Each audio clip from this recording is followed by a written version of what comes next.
Hey y'all, I wanted to share with you the progress on my Cobra Chaplain. This is a torso that I picked up at Joe Fest out of I don't know, a bargain bin or something. Maybe it's an original casting, I don't even know. But it appears to be an O-ring type. I say that because when I split it, it looks like an O-ring would loop over this lug and flow down through here. Originally, when I brought this thing home, it was rounded on the bottom so that it would plug into an O-ring waist, which is, another hint. But anyway, I like the look of it. It's got kind of a corset feel to it. And I was looking at it the other day, and I noticed that it had this collar within a collar right there. And I thought, hey, that looked kind of like a priest collar. You know who would like priests? Evil people. You know who are evil? Cobra. So I decided to start working on a chaplain. No, I didn't actually want a priest around, but a nun, it's just my thing. So I started working on that, and as you can see, the hourglass figure that we've got going on here, which is awesome, it flares out pretty darn far. So if I had a waist that would accommodate that in the typical O-ring fashion of male piece to female piece, then what we would end up with is this obtusely shaped woman. So I proceeded to cut all of this out. I did that with this little jewel right here. This is a mill bit for actual metal machining. It has cutting edges here on the face of it, just like a drill bit does, only they are completely flat. So what you can do is plunge and actually end up with a flat hole down in the bottom of whatever you're drilling. Additionally, of course, like any mill bit, these are cutting edges too, like an auger drill bit. So you can also plunge into something and cut sideways. That's mostly what these are used for. Man, I've had this thing for several years. I turned it down on a lathe so it would fit easily into a Dremel. It's a really, really convenient thing, man. I've used it on everything from model cars to action figures to repairing pieces in dashboards of trucks. It's just a great piece to have around. And since I'm mostly using it on plastic, it's just not wearing out. It's pretty cool. So I plunged this into here and cut all of that off. Cut that rounded male piece off of there and machined it out as thin as I could get it. You can see right there, that's good light. You can see where I went really, really too far there and almost blew her back out. Then I took this Boss Fight Studios figure waist and machined it down, started hacking it down, much the same way I was using this guy, and machined it down so that I could get it started into my new piece here, the new shape of this piece. But man, it was so finicky, and I didn't go deep enough with that relief down in there, that shelf area. So I kept bumping it, and then I would shape it and bump it, shape it. I ended up going back to files to take it more slowly because I knew I was close to getting it just right or ruining the thing. So what we've got here now is a wonderful fusion. I had to mind that the posture was right as well. When I first started doing this, I've actually changed the plane of the, give me something. I don't even know what this is. I've actually changed the plane. You can see if this is absolutely straight up and down on your screen, this is at just a bit of an angle. And I did that because the posture of our chaplain, instead of it being like it is, which I feel like I have a nice flow now. Yes, she's very athletic and pretty blessed out back. But originally, it was fitting something like that, which would be awesome if I wanted to permanently lock her into an acrobatic pose, which I didn't. So that is why I changed the plane of that away from this. So now it plugs in like that. We have a much more reasonable standing posture from the front. Let's stand her up here. Hold her upright. I can hold it all together here. Yeah, so I made sure that the midsection flowed into the hips appropriately. She's corseted, so of course she's going to have that hourglass shape.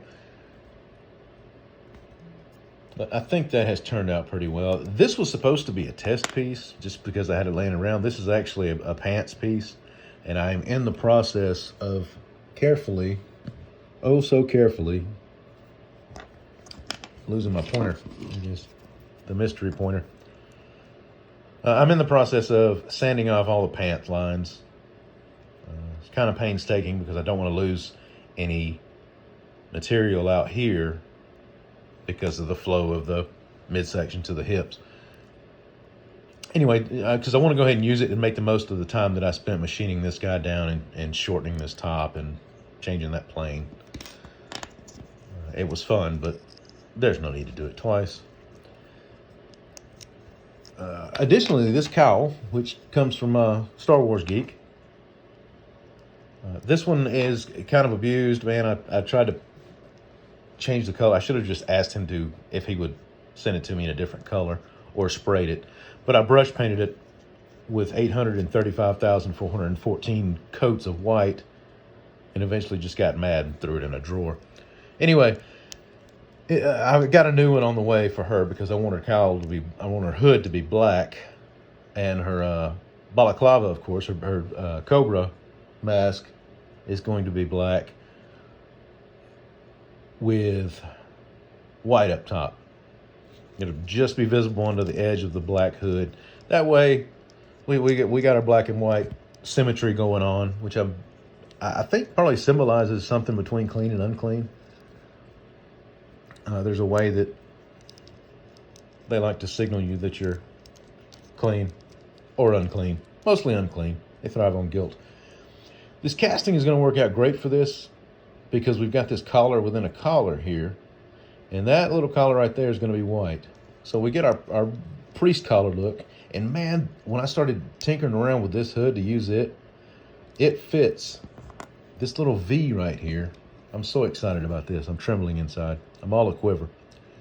This V shape right here, when I plop that thing on her shoulders, it's going to fit exactly outside that outer collar. So we're going to have the black hood, the black collar, the white collar, and then the black mask with the white top piece. It's just going to be insane. I'm so excited about this.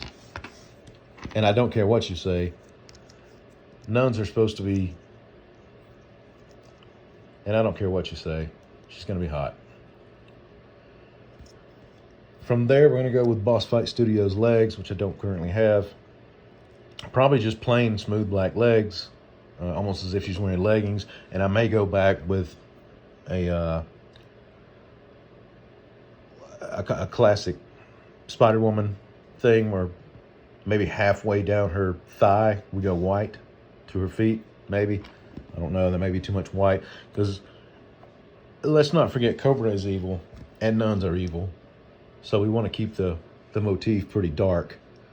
So it may be a solid black set of legs. But then we're going to go sleeveless. Because Pinhead, that's why. Because Hellraiser, that's why.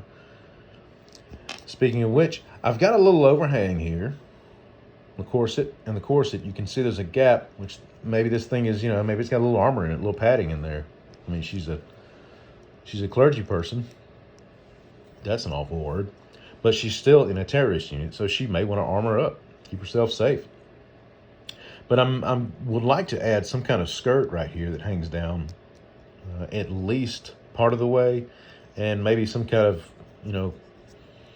maybe some kind of cool skirt that hangs at an angle, revealing the fronts of the legs. That might be a little more appropriate than just putting her in a big, long, crazy dress like some fundamental Baptist.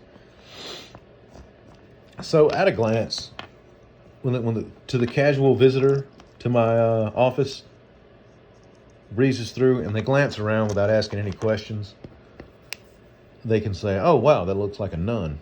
That's kind of neat. And then they move on. But if anyone who's actually interested and actually cool enough to look at my action figures and ask questions, they're going to say, that looks like a nun, but it looks like a Cobra too. I like to present my stuff. I like to present my action figures. I like to present my custom action figures so that at a glance, family or whomever comes over to visit who don't really give a crap about them will still know, oh, that's what that is. And then they move on. They may ask questions. They rarely ask questions. And that's fine with me. I don't really like to talk to people who aren't interested in the things. I would much rather talk to you guys. But that's where we are with the Cobra Chaplain.